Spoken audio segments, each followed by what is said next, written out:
ত্রিধারা চিত্রের দলগত প্রদর্শনী। ত্রিধারা হলো কলকাতার তিনজন নবীন শিল্পী এস নাগেশ, সন্দীপ জানা এবং সুমন্ত ঘোষের তৈরি এক সৃজনশীল সঙ্গমস্থল।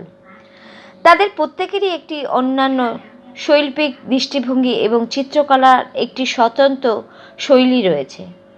তবুও তারা একসাথে একটি সাধারণ স্বপ্ন ভাগ করে নেয়, জাতীয় মঞ্চে বিভিন্ন শৈল্পিক কণ্ঠকে সংযুক্ত করে এমন একটি প্ল্যাটফর্ম তৈরি করে, যার নাম Tridhara. Bureau report, Kolkata today news. সেটা হচ্ছে আমাদের সংগঠনটা আমরা তিনজন মিলে শুরু করেছিলাম। আমি, সুমন্ত ঘোষ, এস নাগেশ এবং সুদীপ্ত জানা। গত বছর থেকে আমরা সংগঠনটার ফার্স্ট এক্সিবিশন আমরা করি একাডেমিতে। তারপরে আমরা সেকেন্ড অ্যাটেম্প নিয়ে হচ্ছে বিল্লার এই শোটাতে। আমাদের টার্গেটই ছিল হচ্ছে আমাদের কলকাতার আর্টিস্ট এবং বাইরের বিভিন্ন প্রভিন্সের আর্টিস্টদের একটা মেলবন্ধন করা। কারণ হচ্ছে আমাদের মনে হচ্ছিল দীর্ঘদিন ধরেই বাইরের আর্টিস্টরা যারা বাইরে থেকে এসে কলকাতায় এক্সিবিশন করতো তারা বোধহয় একটু হতাশ বিভিন্ন কারণে আর কি। সেই জায়গা থেকে আমরা মনে হচ্ছিল তাদেরকে যদি একটু ইন্টারেস্ট বাড়ানো যায় বিভিন্নভাবে, তাদের শোতে বিভিন্নভাবে ইয়ে করে, তা আমরা সেইভাবে যোগাযোগ করি বিভিন্ন বাইরের আর্টিস্টদের সাথে। সেক্ষেত্রে আমরা পেয়ে যাই 5 জন আর্টিস্টকে, ভোপালের এবং দিল্লির 2 জনের। তারা আসেন আমাদের। এবার এক্সিবিশনটা এইভাবে শুরু হয়। আর আমার ছবি নিয়ে আমি বলছি, আমার ছবি অ্যাকচুয়ালি আমার এখানে টোটাল 11টা ছবি রয়েছে। তার মধ্যে পেছনে একটা ছবি রয়েছে। আমার ছবির বিষয় হচ্ছে মাতলা কন্যা, মানে সুন্দরবনের একটা নদী মাতলা। সেই মাতলার মেয়েদের উপর তাদের জীবন সংগ্রাম এবং তাদের লাইফের বিভিন্ন মাইগ্রেশন, মানে জীবিকার তাড়নায় তারা সুন্দরবন থেকে বিভিন্নভাবে বিভিন্ন জায়গায় যে স্থানান্তরিত হচ্ছে, তার উপর আমি একটা সিরিজ অফ পেন্টিং করছি। তার এটা একটা পার্ট। এটার বিভিন্ন সময় বিভিন্ন যে ধরনের সিরিজ আমি বিভিন্ন এক্সিবিশনে পার্টিসিপেট করছি এবং এর আগেও করেছি। বিভিন্ন ক্ষেত্রে আমি মাতলা কন্যার উপরেই এখন আমি ছবির একটা উপস্থাপনা করেছি।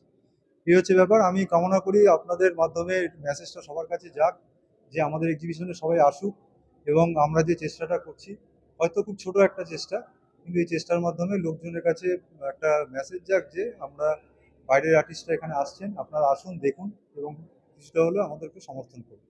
ধন্যবাদ। আমার নাম সুমন্ত ঘোষ। আসলে আসলে আমরা তো বিশেষ করে ছবি আঁকি। আমরা বলি আমরা ছবি আঁকি, কিন্তু আমি ছবি খেলি আর কি। আমি ছবি আঁকতে বেশি ভালোবাসি না, ছবি দিয়ে খেলতে ভালোবাসি। তো আমার একটা স্টাইল আছে। কলকাতায় গত 3 বছর ধরে লাগাতার আমি পেন্টিংয়ের শো করতে চলেছি। কন্টিনিউ হচ্ছে, একাডেমিতে হচ্ছে, বিড়লা একাডেমিতে হচ্ছে, আরও নানান গ্যালারিতে এবং দেশের বিভিন্ন গ্যালারিগুলোতেও হচ্ছে।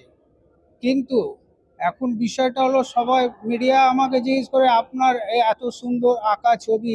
আমি কিন্তু ছবি আঁকি না, এটা গ্যারান্টি। মানে ছবি আঁকি না, ছবি দিয়ে খেলা করি।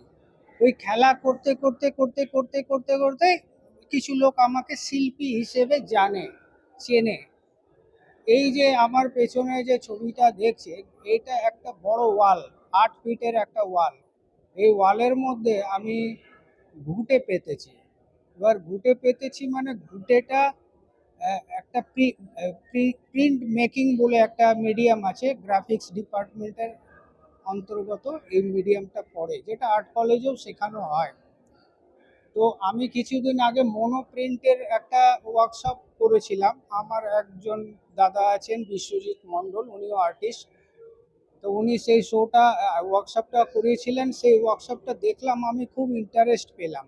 জীবনে প্রথমবার মনোপ্রিন্টের ওয়ার্কশপ করেছিলাম।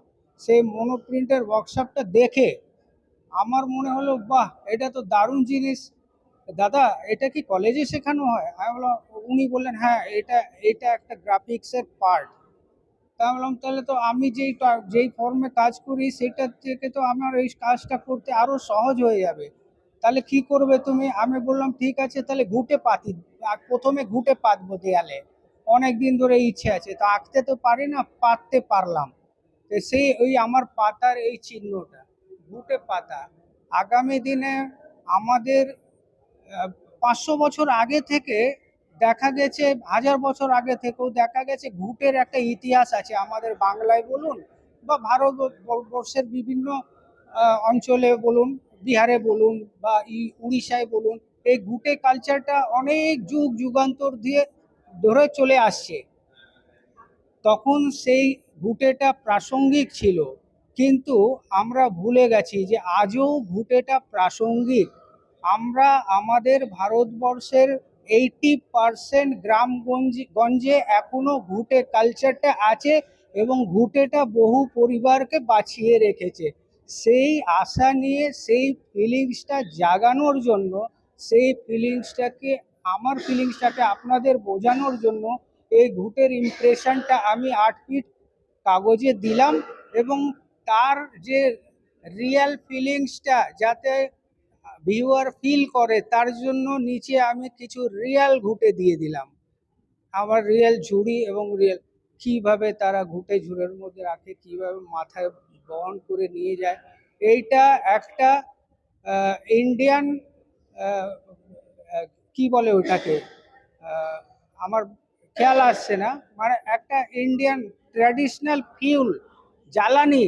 এই জ্বালানিটাকে কোনোদিন মুছে দেওয়া যায় না। যত বড় ডিজিটাল ইন্ডিয়া হয়ে যাক না কেন, এই ঘুঁটে ছিল এবং চিরকাল থাকবে। আমার নাম নাগেশ্বর শর্মা, কিন্তু আমাকে লোকে এস नागेश नामे जाने आर्ट फील्ड।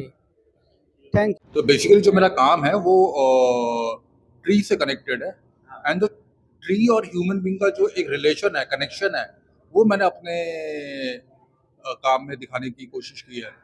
जो एक कनेक्शन है वो हर तरीके का कनेक्शन है एंड आप जब जन्मते हैं, पैदा होते हैं, उससे पहले से ही आपका ट्री के साथ एक कनेक्शन तैयार होता है। सो देयर इज एक आप सांस लेते हैं, आपका बॉडी बिल्ड होता है, तैयारी होती है। तो अगर आप देखोगे तो बहुत सारे इमोशंस हैं, वो आपको इन कामों के अंदर दिखेगा। आप और एक स्पिरिचुअल कनेक्शन भी होता है ट्री के साथ, यानी कॉस्मिक कनेक्शन जिसको हम कहते हैं। तो कॉस्मिक कनेक्शन का जो पावर है वो बहुत अद्भुत है। देखा जाए तो हमारे जितने भी महान वो रहे हैं, गौतम बुद्ध रहे, उन्होंने पेड़ों के नीचे बैठ के तपस्या की है। वो सारे जो कनेक्शंस हैं वो मैंने अपने इन काम के बीच में दिखाने का कोशिश की। ये जो आपका चिंताधारा है, ये कहाँ से ये अपने आप से आया है, बचपन से मतलब मुझे पेड़ के साथ बहुत लगाव रहा है। So I am always connected with trees. और ट्री के बिना मुझे लगता है, जब मैं कई बार बीमार हुआ हूँ तो मैं जब ट्री के साथ कनेक्ट हुआ हूँ, I feel fresh my self. तो वो जो चीज़ है वो मुझे कनेक्ट कर गया उस चीज़ से। My self Amit Kumar Das.